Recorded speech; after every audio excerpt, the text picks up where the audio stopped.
வணக்கம் நண்பர்களே. இப்போ ரிட்டர்ன் ஆஃப் ப்ராப்பர்ட்டி போட்டால் மட்டும்தான் அதை வாங்க முடியும் அப்படிங்கிறது எல்லாருக்குமே தெரியும்.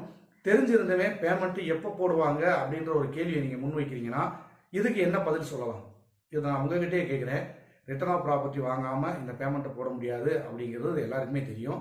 தெரிஞ்சிருந்துமே முதல்ல பணத்தை போட சொல்லுங்கள், பணம் எப்போ போடுவாங்க அப்படிங்கிற நிறையா கமெண்ட்ஸ் வந்துகிட்டே இருக்குது. இதுக்கு என்ன பதில் சொல்லலாம் அப்படிங்கிறத நீங்களே சொல்லுங்கள். ஒரு சில பேர் நியாயமாக கேட்குறாங்க, சரிங்க ரிட்டர்ன் ஆஃப் ப்ராப்பர்ட்டி போட்டதுக்கு அப்புறம் தான் நமக்கு பேமெண்ட் வரும், ரிட்டர்ன் ஆஃப் ப்ராப்பர்ட்டி எப்போ போட போகிறாங்க அப்படிங்கிற கேள்வி முன்வைக்கிறீங்க. அதுக்கு நம்ம பதில் சொல்லிட்டோம். இதை 15 நாள் அதிகபட்சம். ஒருவேளை டைரக்டர்கள் தேவையில்லை இந்த ரிட்டர்ன் ஆஃப் ப்ராப்பர்ட்டி அப்ளை பண்ணுறதுக்குன்னா அவங்க அதுக்கு உட்பட்ட காலத்திலே அவங்க அப்ளை பண்ணுறதுக்கும் வாய்ப்பு இருக்குது. ஏன்னா ஏற்கனவே எம்டிக்கு ஒரு 2 ரிலாக்ஸேஷன் கிடைச்சி அது வெளியில் நிறையா பேருக்கு தெரியாது. அதை நீங்கள் உண்மையை ஒத்துக்கிட்டு தான் ஆகணும். நாங்கள் சொன்னதுக்கப்புறம் தான் வெளியில் தெரியும், அது வரைக்கும் யாருக்கும் தெரியாது. அந்த மாதிரி ஒரு சீக்கிரட்டாக கூட அவங்க அப்ளை பண்ணுறதுக்கும் வாய்ப்பு இருக்குது, அப்ளை பண்ணி வாங்குறதுக்கும் வாய்ப்பு இருக்குது, அப்ளை பண்ணி வாங்கி வச்சிருக்கிறதுக்கும் வாய்ப்பு இருக்குது. இதில் எது உண்மை அப்படிங்கிறது தெரியலை. எல்லாமே ஒரு யோகத்தின் அடிப்படையில் மட்டும்தான் போய்கிட்டு இருக்கு. இதில் எது நடந்தாலும் மகிழ்ச்சி மக்களுக்கு தான் நன்மை பயக்க போகுது. அதனால் எந்த ஒரு பிரச்சனையுமே கிடையாது. சார் நண்பர்களே, அந்த நேரத்தில் நிறுவனத்து மேலே வைக்கப்பட்ட மிகப்பெரிய குற்றச்சாட்டு 118 கோடி தான் இருக்குது. இவங்களுடைய விளம்பரத்தை தான் இவங்க அட்வர்டைஸ்மெண்ட் பண்ணுறாங்க, இவங்களுக்கு எப்படி இன்கம் சோர்ஸ் வரும் அப்படின்ற ஒரு கேள்வியை முன் வச்சிருந்தாங்க. நியாயமான கேள்வி தான். இதை யாரும் மறக்க முடியாது. தங்களுடைய நிறுவனத்தை தங்களுடைய பொருளை ப்ரொமோட் பண்ணியே மட்டும் அதிகமாக சம்பாதிக்க முடியுமானா அது முடியாது தான், இல்லைன்னு சொல்லலை.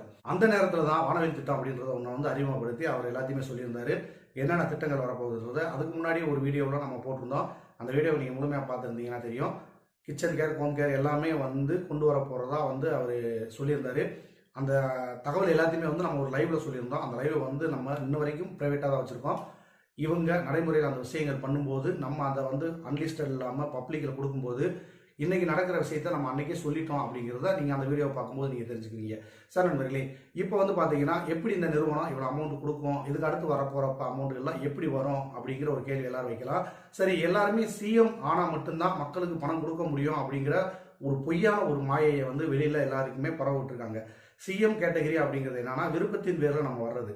யாருமே சிஎம் இனி வரும் காலங்களில் யாருமே சிஎம் ஆகலை அப்படின்னா கூட வெறும் பிஎம்ஆ மட்டும் இருந்தாலும், அதாவது கஸ்டமர் பேஸ் அடிப்படையில் அவங்க இருந்தால் மட்டும் கூட நம்ம நிறுவனம் சிறப்பாக நடக்கிறதுக்கான வாய்ப்புகள் இருந்துச்சு. அந்த நேரத்தை என்ன பண்ணியிருந்தாங்கன்னா, நீங்கள் எல்லாம் பார்த்துக்கிட்டு இருந்தீங்க, அதாவது நான் உட்பட நம்ம பார்த்துக்கிட்டு இருந்த அந்த விளம்பரம் யுக்தின்றது என்னன்னா ஒரு ட்ரைனிங் மாதிரி தான். இந்த மாதிரியான மெத்தடில் மக்கள்கிட்ட நாங்கள் அட்வர்டைஸ்மெண்ட் காமிச்சிக்கிட்டு இருக்கோம். இதை பார்த்து கேப்சா போடுறாங்க. அப்படி கேப்சா போடுறாங்கன்னா முழுமையாக அந்த விளம்பரங்களை பார்த்தா மட்டும்தான் அவங்க அந்த கேப்சாவை போட முடியும். அப்படி கேப்சாவை போடும்போது அவங்களுக்கு சிறு தொகை அவங்களுக்கு அவங்களுடைய கணக்கில், வேலட் கணக்கில் வர வைக்கப்படுது அப்படிங்கிற ஒரு தகவல் இருந்துச்சு. இதே தகவல் என்ன பண்ணுவாங்கன்னா வெளியில் மற்ற விளம்பர நிறுவனங்கள் கிட்ட காமிப்பாங்க. இந்த மாதிரியான மெத்தடில் தான் நாங்கள் அட்வர்டைஸ்மெண்ட் பண்ணிக்கிட்டு இருக்கோம். நீங்கள் எந்த ஒரு விளம்பரம் கொடுத்தாலும் அது முழுமையாக மக்களை சென்றடையும். நீங்கள் ஒரு டிவிலையோ ஒரு தியேட்டர்லையோ நீங்கள் ஒரு பேப்பர் போஸ்ட்டோ இல்லை வேறு எந்த ஒரு துண்டு பிரசுரமாக நீங்கள் கொடுத்தா கூட நீங்கள் 100 பேர் கையில் கொடுக்குறீங்கன்னா அதில் ஒருத்தர் தான் அதை உன்னிப்பாக கவனிப்பாங்க. ஆனால் எங்கள் நிறுவனத்தில் இருக்கிற 60 லட்சம் பேர், 69 லட்சம் பேர், ஆனால் 60 லட்சம் பேர் நம்ம கணக்கு வச்சுக்கிறோம். 60 லட்சம் பேரும் அந்த விளம்பரத்தை முழுமையாக பார்ப்பாங்க. நீங்கள் என்ன சொல்லியிருக்கீங்க, என்ன மாதிரியான கான்செப்ட் வச்சுருக்கீங்க, என்ன மாதிரியான ஆஃபர் கொடுக்குறீங்க, என்ன மாதிரியான மெட்டீரியல் உங்கள்கிட்ட இருக்கின்ற எல்லா தகவலையும் தெரிஞ்சுக்கிட்டு அதுக்கப்புறமா தான் அவங்க கீழே கேப்சா போட போகிறாங்க. அப்படி நீங்கள் கொடுக்குற அத்தனை அட்வர்டைஸ்மெண்ட்டும் முழுமையாக மக்களை சென்றடையும் அப்படிங்கிற ஒரு கான்செப்டோட ஒவ்வொரு நிறுவனங்களையும் நம்ம அணுகும்போது யாருமே மறுப்பு சொல்ல மாட்டாங்க. 1000 ரூபா கொடுத்து ஒரு விளம்பரம் கொடுத்து 10 பேர் தான் பார்ப்பாங்க அப்படின்னா அது எந்த ஒரு நிறுவனமும் ஏற்றுக்காது. அதே இதை 1000 ரூபாயை கொடுத்தா நாங்கள் 1000 பேருக்கு இந்த விளம்பரத்தை காட்டுறோம் அப்படின்னா எந்த விளம்பரமாக இருந்தாலும் முன் வருவாங்க. அடுத்த கான்செப்ட் இதுதான். இந்த கான்செப்டுக்குள்ள நம்ம நிறுவனம் ஒரு அடி எடுத்து வச்சிருந்தால் அந்த வானவில் திட்டம்ன்றதை பேஸ் பண்ணி ஒரு ஸ்டெப் நகர்ந்துருந்துச்சுன்னு வைங்க, இவங்க சொன்னதுக்கு எதுக்குமே ஆதாரம் இல்லை அப்படிங்கிற மாதிரி கொண்டு வந்துடலாம். ஏன்னா நமக்கு வெளியிலேருந்து அட்வர்டைஸ்மெண்ட் இன்கம் சோர்ஸ் வந்துட்டு இருக்கு. நமக்கு வெளியில் அட்வர்டைஸ்மெண்ட் வாங்கி போடுறதுனால புதுசாக இன்கம் சோர்ஸ் உள்ள வரும். அது எவ்வளோ வரும்ன்றதை நீங்களே புரிஞ்சுக்கோங்க. ஒரு டிவியில் எவ்வளோ விளம்பரங்கள் கொடுக்குறாங்க, அதே விளம்பரத்துக்கு காசை இங்கே கொடுத்தா என்ன ஆகும், எவ்வளவு வருமானங்கள் நிறுவனத்துக்கு வரும் அப்படிங்கிறத நீங்களே முடிவு பண்ணிக்கோங்க. புதுசாக சிஎம்ஆ பட்ஜெட் பண்ணி யாரும் வரணும் அப்படிங்கிற ஒரு அவசியமே கிடையாது. இந்த அட்வர்டைஸ்மெண்ட்டில் வர்ற காசை வச்சு இனிமேல் சேர போகிற கோடிக்கணக்கில் சேர்ந்தாலுமே அவங்களுக்குமே இன்கம் கொடுக்கறதுக்கு நிறுவனத்துக்கிட்ட சோர்ஸ் இருந்துச்சு. இந்த ஒரு ஸ்டெப்பில் அடுத்து இவங்க கால் வச்சுட்டாங்க அப்படின்னா இந்த நிறுவனத்தை எதுவுமே பண்ண முடியாது அப்படிங்கிறது எல்லாருக்குமே தெரியும்.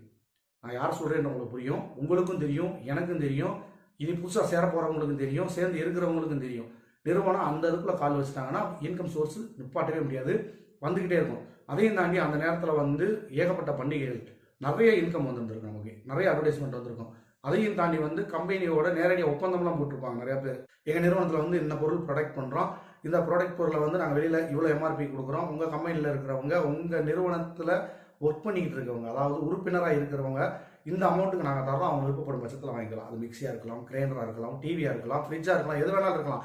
10,000 பொருள் 5,000 கொடுக்குறோம்னு நம்ம வாங்க வேணாம்னு சொல்ல போகிறோம். எல்லாரும் வாங்க தான் போகிறோம். நமக்கும் ஒரு நல்ல இன்கம், நம்ம நிறுவனத்துக்கு நல்ல இன்கம், விற்கிறவங்களுக்கும் ஒரு நல்ல இன்கம். இதுதான் வந்து நம்ம நிறுவனத்தினுடைய முழு கான்செப்ட். இந்த ஸ்டெப்பில் வந்து இவங்க கால் வச்சுட்டா இவங்களை ஒன்றுமே பண்ண முடியாது. ஏன்னா எந்த ஒரு இதை கொண்டு போய் காமிச்சாலும் எங்களுக்கு இதன் மூலமாக தான் இன்கம் வருது, இதை வச்சு தான் மக்களுக்கு நாங்கள் கொடுத்துக்கிட்டு இருக்கோம். முழுக்க முழுக்க வந்து அட்வர்டைஸ்மெண்ட்டை வேஸ்ட் பண்ணி நாங்கள் பண்ணிக்கிட்டு இருக்கோம்.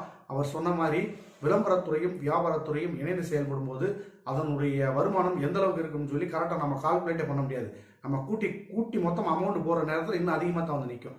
ஏன்னா அந்த டோட்டல் போடுறோம் பார்த்தீங்களா, அந்த போகிற நேரத்தில் இன்னொரு புதுசாக ஒரு அட்வர்டைஸ்மெண்ட் உள்ள வந்திருக்கும், அவங்க ஒரு அமௌண்ட் வந்து கொடுத்துருப்பாங்க. இப்படித்தான் வந்திருக்குமே தவிர நம்ம நிறுவனத்தில் பணம் இல்லை, யாருக்கும் கொடுக்க முடியாது அப்படிங்கிற ஒரு சூழ்நிலை வந்து எந்த ஒரு இடத்துலையும் வந்து வந்திருக்காது. அதனால இது ஒரு அழகான கான்செப்ட். இந்த நிலைமைக்கு வந்து அவங்க கால் வச்சுட்டாங்கன்னா அவங்க ஒன்றுமே பண்ண முடியாதுன்றதுக்காக தான் அவசரமாக போடப்பட்டவர்களுக்கு. இப்போ வந்து கார்த்திக் பிள்ளை கூட நேற்று நம்ம ஒரு வீடியோவில் சொல்லியிருந்தாரு, பார்த்தீங்கன்னு தெரியும் உங்களுக்கு.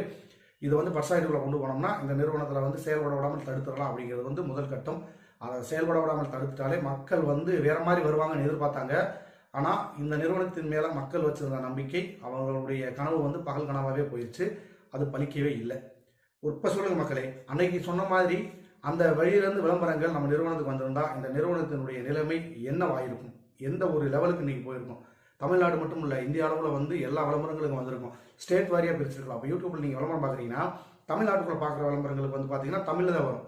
இதே வந்து கேரளாவில் போனீங்கன்னா கேரளா மொழியில தான் வரும், கர்நாடகா போனீங்கன்னா கர்நாடகா மொழியில், அங்கே என்ன வந்து அட்வர்டைஸ்மெண்ட்டோ அந்த மொழியில தான் வரும். இதே மாதிரி மெத்தேடு, இதே மாதிரி சர்வரை யூஸ் பண்ணி ஒவ்வொரு ஸ்டேட்லேயும் வந்து என்ன லாங்குவேஜ் இருக்கோ அந்த லாங்குவேஜ்லேயே அங்கே இருக்கிற பெரிய பெரிய பொருட்களை வந்து நம்ம வந்து ப்ரொமோட் பண்ணலாம், அட்வர்டைஸ்மெண்ட் பண்ணலாம்.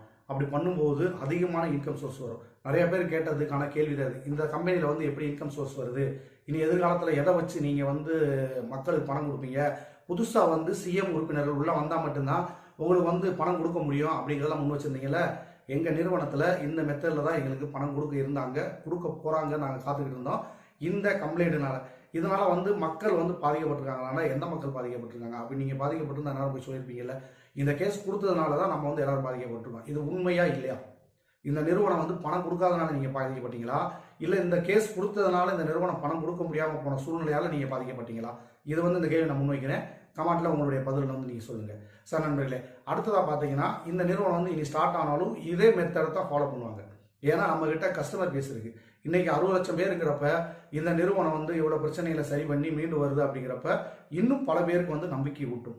நீங்கள் யாருமே சிஎம் ஆகணுன்ற அவசியம் கிடையாது. இனி வருங்காலங்களில் கூட நீங்கள் வந்து சாதாரணமாக ஒரு பிஎம், ஏன்னா ஒரு பேஸ் கேர் வாங்க போகிறீங்க, ஒரு 360 ரூபாய்க்கு வாங்கிட்டு உள்ளே வர போகிறீங்க. லைஃப் டைமாக நீங்கள் வந்து அட்வர்டைஸ்மெண்ட் பார்க்க போகிறீங்க. நீங்கள் எவ்வளோ அட்வர்டைஸ்மெண்ட் பார்க்குறீங்களோ அதுக்கேற்ற மாதிரி அந்த அட்வர்டைஸ்மெண்ட் காட்டப்படுற நிறுவனத்துலேருந்து உங்களுக்கு அமௌண்ட் வரப்போகுது. நிறுவனத்திலேருந்து வருதுன்னு கூட நான் சொல்ல முடியாது. அந்த அட்வர்டைஸ்மெண்ட் காட்டுற அந்த நிறுவனம் கொடுக்குற தொகையை வந்து இவங்க வந்து நமக்கு பிரித்து கொடுக்க போகிறாங்க. இதுதான் வந்து அடுத்த பேசோட வேற ஒரு நிறுவனத்துக்கு இந்த நிறுவனம் கைமாற்றி விட்டா கூட இவங்களுக்கு மிகப்பெரிய தொகைக்கு எதிர்காலத்தில் வரப்போகிற வருமானம் இப்படி தான் வரப்போகுது. எல்லா பொருட்களையும் நம்ம குறைஞ்ச விலைக்கு வாங்கலாம் அப்படிங்கிறத உங்களால் மட்டும் சிஎம் அப்கிரேட் ஆயிருக்கோம். ₹1 கூட எடுக்கல. இப்போ நாங்கள் என்ன பண்ணுறது, எங்கள் பணத்துக்கு நாங்கள் என்ன வழி அப்படின்னு யாரெல்லாம் வந்து பண தேவையில் இருக்கோ, யாரெல்லாம் எடுக்காமல் இருக்காங்களோ அவங்க தான் வந்து அதிகமான ஒரு ஆளுக்கு ₹1,00,000 திருப்பி கொடுத்தாலும், நான் சொல்கிறது உங்களுக்கு நல்லா கால்குலேட் பண்ணிங்க, பேனாவை எடுத்து நீங்களாம் கேட்டுக்கிட்டீங்க எப்படி நிறுவனம் வந்து எதிர்காலத்தில் பணம் கொடுக்க போகுது ஃபுல் பேமெண்ட்டாக கொடுத்தாலுமே இந்த மாதிரி கொடுக்கலாம்.